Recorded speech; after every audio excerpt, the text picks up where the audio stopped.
Brought to you by V-Guard, co-powered by Sensodyne and Vimal. बोलो जुबां केसरी। लोकसभा चुनाव 2024 ने कई चीजों को बदला है। जिस तरह के नतीजे लोग उम्मीद कर रहे थे वैसे नहीं आए हैं। एग्जिट पोल भी इस बार गलत साबित हुए और कई बड़े ऐसे नेता चुनाव हार गए जिनको लेकर ये छवि बनी हुई थी कि इनका एक छत्र राज चलता है। सिर्फ उत्तर भारत ही नहीं बल्कि पूर्वोत्तर भारत में भी ऐसा ही हुआ है।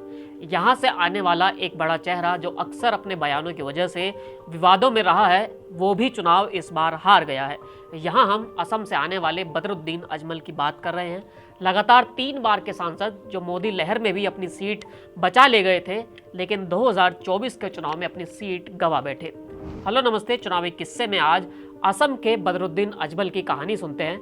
कैसे एक धार्मिक संगठन से निकले हुए शख्स ने जब अपना राजनीतिक दल बनाया तब वो राज्य की राजनीति में इतना ताकतवर हो गया कि सरकार में भी उसका दखल हमेशा रहा। अप्रैल 2005 की बात है जब असम में जमीयत उलेमाए हिंद की एक रैली चल रही थी। मौलाना असद मदनी इस रैली को संबोधित कर रहे थे और मुसलमानों से जुड़ी मांगों की बात कर रहे थे। मौलाना असद मदनी ने अपनी मांग सामने रखते हुए यहाँ तक कह दिया कि अगर ऐसा नहीं हुआ तो हम सरकार भी गिरा सकते हैं।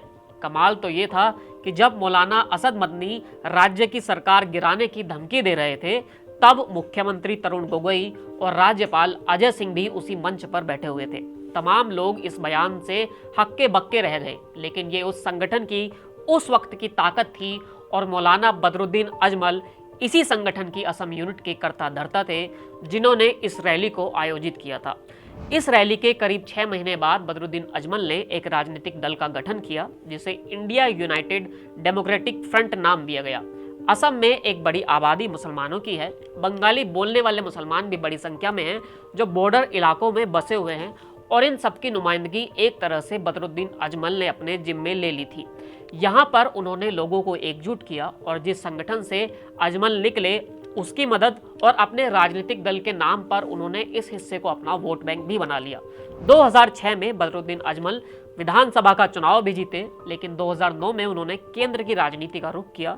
2009, 2014 और फिर 2019 में असम की धुबरी लोकसभा सीट से सांसद भी चुने गए। केंद्र में राजनीति के साथ साथ बदरुद्दीन अजमल ने अपनी राज्य की राजनीति भी चमकाई। देखते ही देखते उनके विधायकों की संख्या डबल डिजिट में पहुंची और वो उस मुकाम तक पहुंच गए जहां वो सरकार में हिस्सेदारी ले सके।